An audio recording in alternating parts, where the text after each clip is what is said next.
It starts with one person, quiet, maybe in a helmet.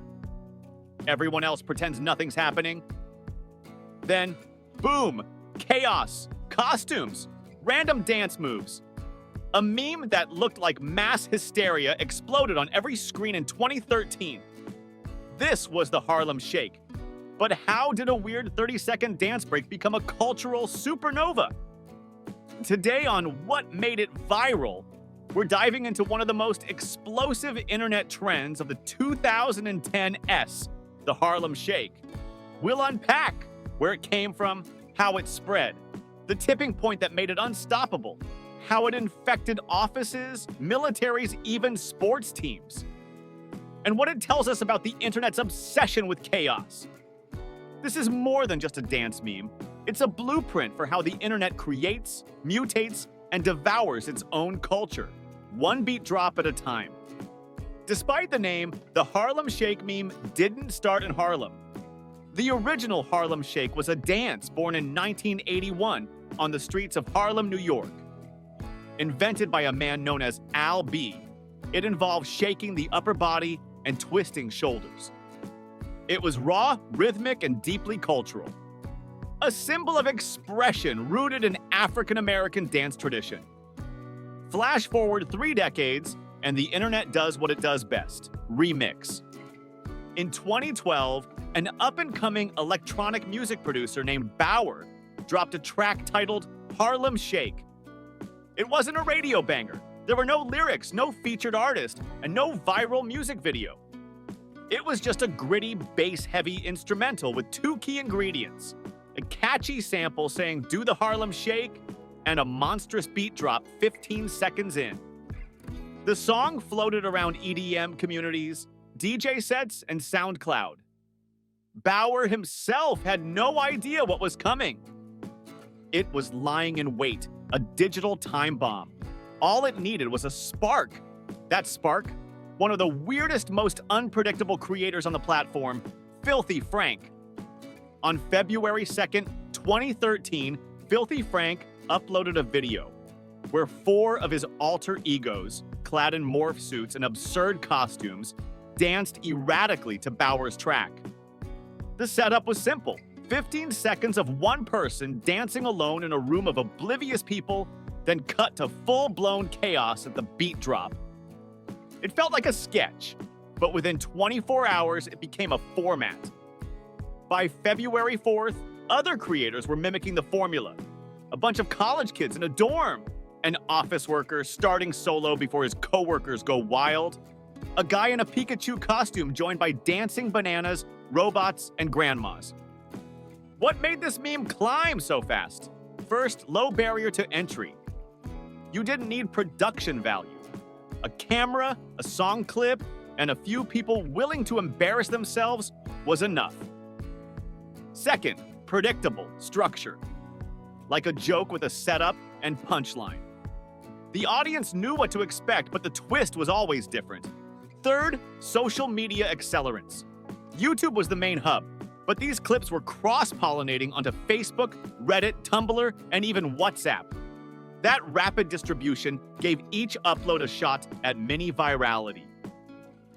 By February 7th, YouTube reported over 4,000 Harlem Shake videos.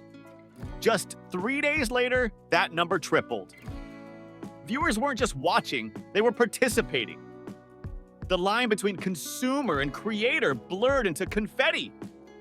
This was participatory virality. It wasn't about watching something amazing. It was about making your own version of something amazing adjacent. Even pets got involved. One of the top early videos was a group of golden retrievers in costume. Another featured a horse stable full of dancing ponies. The Harlem Shake was becoming a ritual, a cultural call and response. Hear the bass drop, time to go nuts. Tipping points are rarely predictable. But when the University of Georgia swim team filmed their Harlem Shake underwater, it hit a new level. It was absurd, brilliant, and it pushed the format into new creative territory. That video alone amassed over 30 million views, and it opened the floodgates. By February 11th, Bauer's Harlem Shake was #1 on iTunes. By February 14th, it hit the top of the Billboard Hot 100. Billboard had just started incorporating YouTube streams into their chart formula, and Harlem Shake was the first viral meme to game the system, without radio, without a label push, without a single live performance. This wasn't a label marketing campaign, it was organic virality at industrial scale. Meanwhile, brands scrambled to get in on it. Pepsi did a Harlem Shake with vending machines, Red Bull filmed one on a skydiving plane, GoPro cameras were mounted on pets, drones, and helmets. Even government organizations joined in. The Norwegian Army, the Israeli Defense Forces, the US Coast Guard. One of the biggest moments? The Miami Heat uploaded a version featuring LeBron James, dressed as a king, dancing with Dwyane Wade and Chris Bosh. It wasn't just viral, it was mainstream. When LeBron dances, the culture moves. Even NASA interns filmed a version from Mission Control. This was more than trend chasing, it was status signaling. If your team, school, or brand hadn't done a Harlem Shake, were you even online? Then came the international takeover. The Harlem Shake didn't just go viral in the US, it mutated across time zones. In Tokyo, office workers danced in business suits while train announcements played in the background. In Germany, beer halls turned into disco parties. In Australia, a kangaroo costume led the charge. And yes, even Antarctica joined. Scientists at a remote station filmed their version in freezing temperatures, wearing lab goggles, penguin hats, and waving beakers. It spread to Dubai skyscrapers, Rio de Janeiro beach parties, London underground stations. No translation needed, no cultural localization required. Because it wasn't about words. It was about rhythm, structure, and surprise. Like the Ice Bucket Challenge or Mannequin Challenge that would follow years later, Harlem Shake was built on format and flex. It let people show off their environment, creativity, and coordination, all in under 30 seconds. This was virality by design: low production cost, modular format, user-generated hype loop. And it birthed a phenomenon we now take for granted. The remixable meme challenge. The Harlem Shake proved you didn't need one viral video, you needed one viral idea. By March 2013, the trend began to fade. Like a fire that burned too hot, too fast. The internet moved on. Why? Oversaturation. After 300,000 uploads, novelty turned to noise. Corporate overuse. When every brand does the joke dies.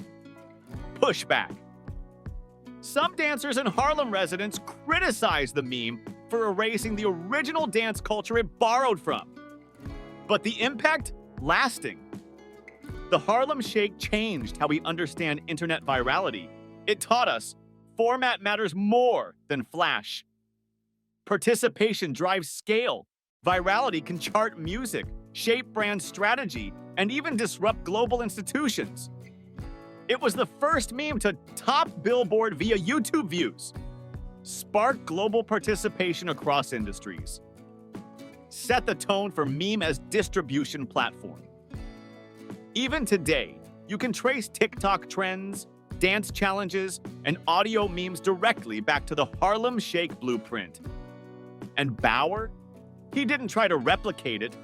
In interviews, he admitted it was lightning in a bottle. He focused on building a music career with intention, not chasing algorithms. Because you can't manufacture virality, but you can build the conditions for it. The Harlem Shake was those conditions realized. What about you? Did you ever make a Harlem Shake video? Or just binge 50 in a row and wonder what you just watched? Tell us your favorite Harlem Shake moment in the comments. If you love exploring the strange science of virality, hit that subscribe button.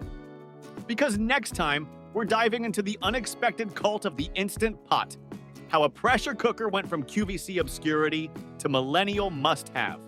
You do not want to miss it. Thanks for watching. Until next time, stay curious, stay chaotic, and maybe keep your helmet handy.